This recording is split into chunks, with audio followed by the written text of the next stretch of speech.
We haven't got Andrea. We haven't got Dawn tonight, have we? Okay, so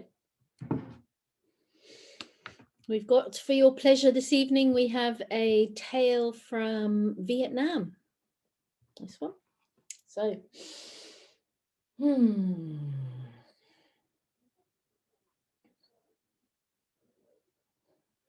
Once upon a time, there was a young girl, and her name was Wei. She was an orphan, and she lived in a village next to the Mekong River. But not only was she an orphan, but she was an orphan in a village where, when she was orphaned, she was taken over really by the head man. And the head man was, well, he was not an ideal parent. He was a hard, hard man. He worked everybody so hard. And when she was just old enough to carry a basket on her back, a basket of rice, when she was about 3 or 4, she was set to work, and she was made to work all the way through as hard as she could, until now, when she was in her 11, 12 years old, she could cut a tree down even better than some of the strongest men in the village. She could hull the rice. She was a very strong girl. But she was worried. She had such a big heart. She saw all the villagers. All the villagers were getting thin because they were never fed. They were worked and worked and worked. But he hardly gave them any food. As the rice came in off the fields and his rice houses became full, the villagers got thinner and thinner. And when they worked so hard cutting the trees and hulling the coarse rice husks, her hands, Wei's hands, would get so broken and so damaged that at night she would go and she would look for herbs. And over time, she had learnt the ways of the herbs all around, the local herbs, and she would make them into soothing poultices and ointments and creams. And all the other people that worked there as well, all the other villagers, they would come to her with their hands sore, red raw from working so hard. And she would put the creams on, and she was so loved by them. But everyone feared the headman. And one day the headman's son came to her and he said, you, go and look after my father's rice house and make sure that you don't take a single grain, because you know what will happen. Well, off she went, and she sat there next to this huge rice house, which was up on stilts and had to scare the birds away. And she was there for days, and her tummy was so hungry, but she could not take a single grain, because the headman had told her that if she took a single grain, the spirit of the rice would know. And if she took a single grain, that single grain would work its magic, and it would turn her into a grain of rice. And she was so petrified of this happening that she didn't dare eat. And she sat there and fell asleep. And the son of the headsman, he came and he found her asleep, and he kicked her, and he said, "You lazy pig, how dare you fall asleep?" He said, "Go, take this bucket and go down to the river and fill it up." She took the pail that he gave her and she walked down to the river. And as she walked into the river, she could feel it lapping gently over her feet. And for a moment, she was somewhere else. And she bent down to fill the pail with water, and she saw the moon. The moon was luminous on the water, creating a beautiful stream of light. But suddenly, where the still surface of the lake had been, it started to bubble and to foam. Well, she stepped back, frightened of what was happening. And as it bubbled and it foamed, and then suddenly out of the lake came this tall, tall woman with a luminous dress on. And she said, "Wei, you must come with me, for I am here from the water spirit." And his daughter is very, very sick. And we have heard that you have a special way with herbs, so you must come with me and heal her. And Wei said, but I cannot. If I come with you, I will die. The headsman, he will kill me. Wei, listen to me. Our ways, our water spirits, they are far stronger than the ways of the head man. You must come with me. And with that, she waved her hand, and the waters parted, and there was a dry path going down into the waters. Wei followed this beautiful, beautiful spirit down, deep down, down, down into the waters. And indeed, there was the water spirit, the king of the water spirit's daughter, laying. She had been like this, lifeless almost, for 3 months, because she had been stung by a scorpion when she was playing on the shore. None of their doctors, the eels and the lobsters or whoever, none of them could heal it.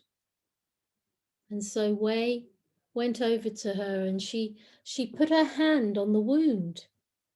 And it was in that way that she knew what herb she needed. And she talked to the sprites and she said, go and get this and this and this. And they went. And when they came back, she made it into a potion and then she laid it on the wound. And within 3 days, the girl was better. She was up and Wei said, I must go. And the water spirit said, wait, what can I do for you? What would you like? What do you desire? And she said, there is but one thing that I want, and that is for my people not to starve. We are starving.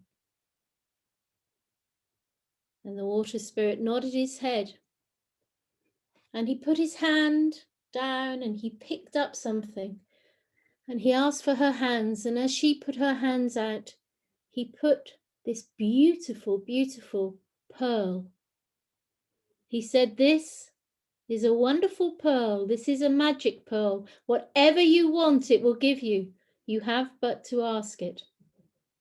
And with that, she was led back up to the surface and back to the rice house. Oh no, she thought she had only been gone for 3 days, but the rice house, there was hardly any rice left in it. The crows and the pigeons, all the birds were flying around. And then an old man came by and the old man said, Wei, where have you been? You have been gone for so long. And she said, I've only been gone for 3 days. No, he said, you have been gone for 3 months. The head man is out for your blood. Well, Wei, she sat, she put her head in her hands and she wept. She wept tears for the whole of her hard life. She wept and she wept. And then suddenly she thought, but wait, what about the gift that the king of the water spirits gave me?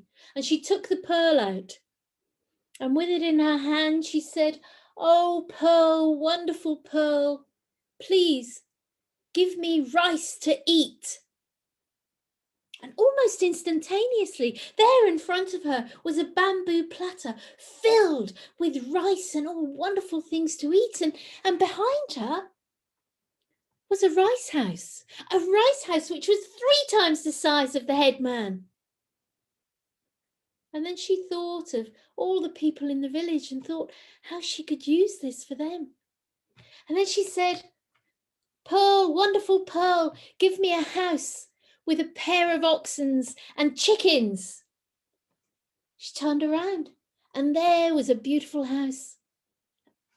Oxen munching on the grass and chickens scratching in the dirt. And then she thought, right. And she got up and she walked all the way to the headman's place, his little village further away. And as she came in, he stood up and he pointed his finger at her and she shut him down. And she said, you can have all of your rice back. You can take more. And he said, what? What? And she said, I have more rice than you have.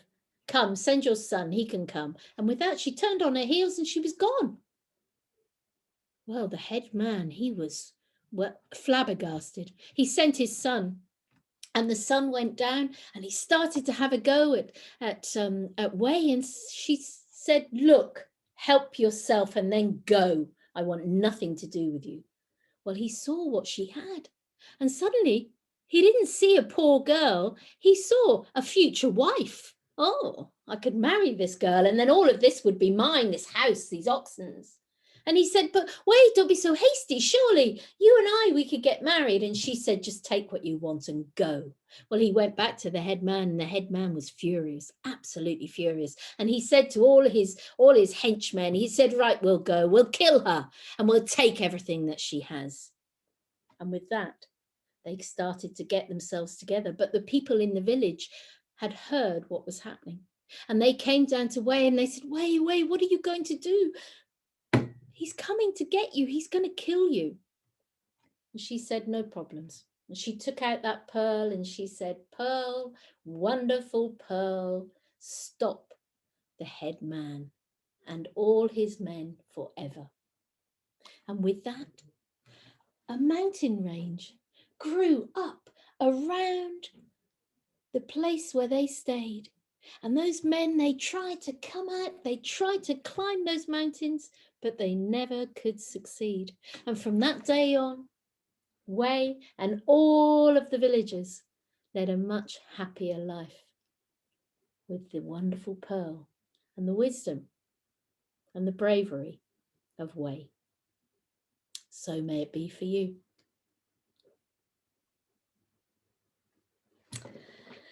So, would you like to do what we usually do, which is just take your journals and maybe just make a few notes about what came up for you, what images stood out for you?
Do you remember in the very first session, or even in the taster, I don't know, where I said it's like a ball of wool which has got lots of ends coming out of it, and you see an end and you pull it out like that, and sometimes it turns into something that you didn't even know was going to happen, And one of the things that we're doing in this course is we're using the stories and we're looking at them as we can look at them on lots of different levels. So we can look at them on a global scale. We can say about how things Maggie had said earlier about the inequality the out of balanceness that was going on.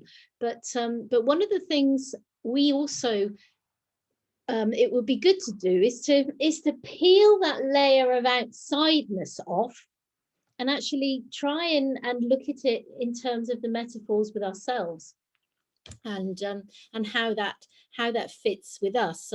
So tonight we said about the watery theme. So there were aspects in the story where when she went down to the water to fill the bucket up for the headman's son, and suddenly the water started to rise and to foam, and this beautiful woman came out of it. Now she was asking for help, and she asserted her authority over the fear that the young girl had of the headman. So we're looking at the emotions that were involved in that. There was the fear of him, but she said, no, we are stronger, we are more powerful. So she went down there and she healed the young daughter without even realizing that she'd not been down there for 3 days, but for 3 months. So when she came back up, but you can look at that as the emotions are represented by water. So whatever that was, whatever you see that as going down into the water and healing, each of these things can be archetypes for ourselves or aspects of ourselves. So when she came out, one of the key things is that she cried. She really sobbed, and that we all know how that feels when you've been holding down your emotions and holding it down and holding it down to be strong. And then suddenly you just can't hold it in anymore and you wail, you sob, you weep, and by doing that, it's like we talked about the water flowing, so it's not dammed up anymore. And what a release afterwards. I mean, even though the problem is still there, sometimes from doing that release, we can get clarity. And that was when she remembered that she had this pearl. And like so many of you said, the pearl is her own wisdom. The pearl is her knowingness, her ability to just stand proud and stand in her power. And that's what she brought out. And she wished on that. And first of all, she wished for nutrition for herself. And she wished for comfort because she'd never known it. And she knew that she could share all that with the villagers. But she had to give it to herself first before she could do that. And then she stood in her power, and she did what she did with the headman, with the sun, and then the mountains, like you said, that beautiful barrier that she put between those that had abused her, used her, whatever. But so there's the aspect of that, but there's also, and I'm going to hand over to Amy at this point because she's the one that's I think can say more about this aspect. So we've got the emotions in whenever there's water in a story, very often just look for that emotional aspect of it and what it says about the opening up.